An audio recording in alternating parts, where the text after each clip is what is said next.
All right, we're seeing more and more churches in modern worship use handheld cameras for worship and cinematic cameras at that. So show us what you got. All right. I mean, Chad, you're kind of like, I feel like you're the patriarch of this. He is, A isn't he? little bit, yeah. Yeah. But it's all in a different setup where it really, depending on most churches that we're probably talking about now that are going to have something similar to this, that's, best bang for your buck camera. Yeah. Pocket cinema cameras.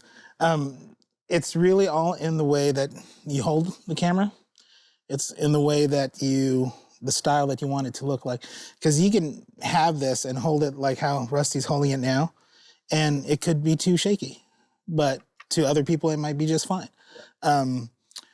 There's definitely, and Rusty can chime in on this too, is like from my take, the way I talk to them is two things. I want it as close to the body as possible, and giving that, I can't think of the word right now, but like that triangle, just really tight, almost turning yourself into either a human gimbal or two sticks, So we have knees bent, kind of tucked in a little bit. And then It's like, yeah, almost like, yeah, totally. Just like baseball. Or it's like the movie Hitch. Baseball ready. We're keeping it right there you here. go, right here. We're keeping it right here. Yeah. But it's true. And the reason why is I think it's helpful to understand, like, the more I do this, it's just physics. The heavier this gets. Yeah. The heavier this gets, the shakier it gets. Keep it close to my body, right? Same with elbows. The more my elbows go out, I have less stability. I want the weight going through my arms, through my elbows, to my core. It's like you're To your anchored. core. That's my Yeah. anchor, Yeah. The whole deal. Yeah. And then the trick is really just now you're figuring out a way, okay, now how do I move like this, right? I like to call it the dance, and they're really just back and forth, following that music. that's pretty good. What you got there? Like this, right? Just play Just keeping it right there. Yeah. So- But yeah. Maybe the best thing to do would be, you can train me, or we could train one of you guys. Or, Yeah. Oh, I would love. Come on. There you go. Grab the camera. Okay. Switch places with you. Yeah. This is heavier than it looks, Right. first of all. It is, yeah. So yes, elbows in. Elbows in. Now, for the most part, so this is where it kind of gets a little tricky because it would be best if you have another monitor here so you can see better instead of just the on-camera monitor. But if it's, like right now, Lee's actually doing perfect because you can kind of see his shot there. Yep. And then so you'd probably just bend your knees a little bit. There you go, tuck in, down, get that core. Yep. Belly there. And then now do a dance. It's basically you're just following along with the music. And that gives a simple, Yeah, just notice how, like, you're moving so subtly, yeah, but that creates so much movement, much movement. energy in your frame. I think so many times this is, like, we're training our operators to how to use handhelds, and a lot of times it's still, they just get in that mindset of, oh, if I'm live, I need to be Yeah. still. No, actually the opposite of that. When you're live, we want you to feel it, move with it, always have some sort of yeah, And notice, action. one thing that I notice is he's using his body to move, Correct. not his wrist. Not his wrist, In his other words, there's less movement, less jerky movement because the movement is less extreme when you move like this rather than like this. Yeah. And to kind of piggybacking off that, one of the big advantages of handhelds is, if you think about a tripod, right? A tripod can only move in XY space. I Right. can pan, I can tilt. When you get to more cinematic things with dollies and jibs, you can move in Z space, but that's what a handheld is. It's a cheaper way to accomplish that. So I can actually, you can bend, and you're actually moving the sensor, not just the lens. You're not pivoting, you're actually moving the sensor. And you can, as you do that movement or that dance, as we call it, the actual sensor is changing its location, and that's what creates that extra special. right. A few things to take note of as well is, sometimes if your op is still a little shaky, switch to a camera that has stabilization on it. It helps a bunch. Camera or the lens. Yeah, camera or the lens, yeah. I'm also noticing, like, all the weight's being held by my left hand here on the bottom, but I also have to Yeah.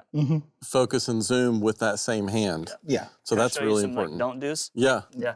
A lot of times I'll see people grab a camera, and especially if they've never really done a DSLR, they'll try to do it like this. Yep. Right. Then I'm holding all the weight right here. That's a no-no. Don't do that. So if you hold it in your palm, and then it gives your fingers access to the barrel of the lens, just like you're talking about. Yeah, what other things have you seen people do that? Yeah, that I've seen them even as far as just hold the entire lens itself like this, and you're putting tension not just on the lens, Right. on your arms and stuff, but actually on the lens, which is very bad. So this is actually a perfect example. Is like putting a plate underneath there, or rails, Yeah. you know, Yeah. and then you can rest that there. Another big thing is more often than not, a lot of times we're focused on our screen, Yeah. right? And then now if I wanted to move over to Rusty here, there we go. If I wanted to move over to him, I'm focused on the screen, which is great. But now what happens if Rusty he's playing and he just moves, right? Now I'm trying to find him. So instead of trying to find him, I'm not going to look at the screen when I'm actually doing it. I'm going to always look ahead, always looking ahead, always look, hey, okay, that's where I want to go. And knowing your end frame in your mind already. So that way, when you get to it, you can lock there. So you can easily. Okay, let me That's try right. that. Knowing your end frame is so key. And another way that I talk about that is for any camera operator, it doesn't matter if you're handheld or whatever, I want you to have I'm going to give you a focused area to shoot, and I want you to have a Rolodex of shots that you know from this position I can get wide guitar, tight guitar, guitar neck, guitar's face, whatever those Rolodex of shots are, so that you can quickly get to something else. But I also want you to think of a shot sequence. Your end frame, I want to go from shot A to B to C, back to A. If I know that sequence, you know where you're going to go, then you can accomplish that move in a smooth way. Yeah, totally. Yeah, That's really good. And looking at it in such a way where, for me, it's like I'm telling the ops, like, if I cut to you, I want to stand you, I could keep it on you, and you can get me 3 shots in that one cut.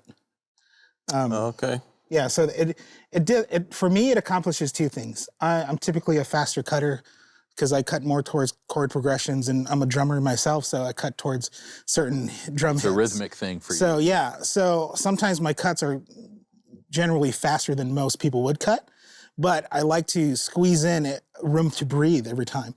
So I'll cut to a camera and let that camera do like a fake cut for me. So now they're rack focusing from Jeff to Rusty without me having to cut away. It gives at the end of the TV, right? The user that's watching, it gives their eyes a chance to rest a little bit. More often than not, people will even send me videos and be like, man, look at this, we're cutting, and they're missing the whole point behind it. It's not just to cut fast. Right. It's really, it's all intentional. Everything has to be intentional, all the way from the way you direct to even being intentional on camera. You have to land that shot. You have to know your end frame.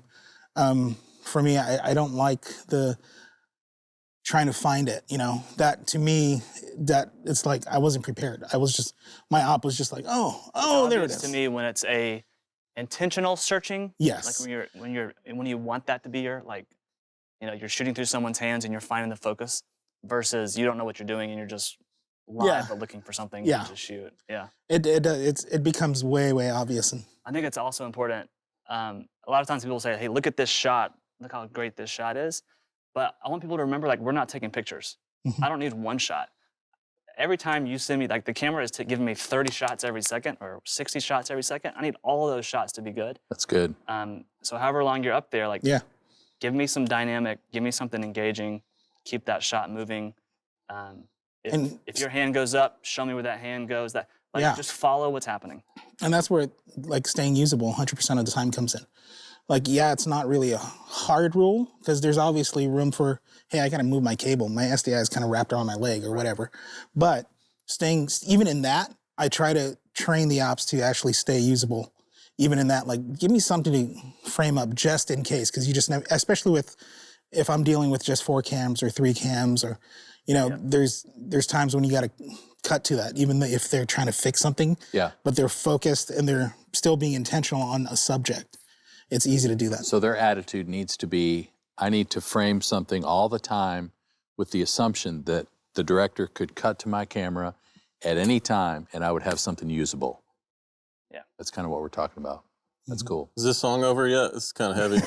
I was going to say, I have felt really self-conscious because I'm not trying to look at the camera because he's been on me all the time. So I hope Lee's had enough practice to actually get good at this so I can not be on camera anymore. That's really good too. Like, it's going to take time. It's going to take practice. Yeah. It's something where I even, get to a point where you have the team come in. If there's rehearsal going on, that's perfect.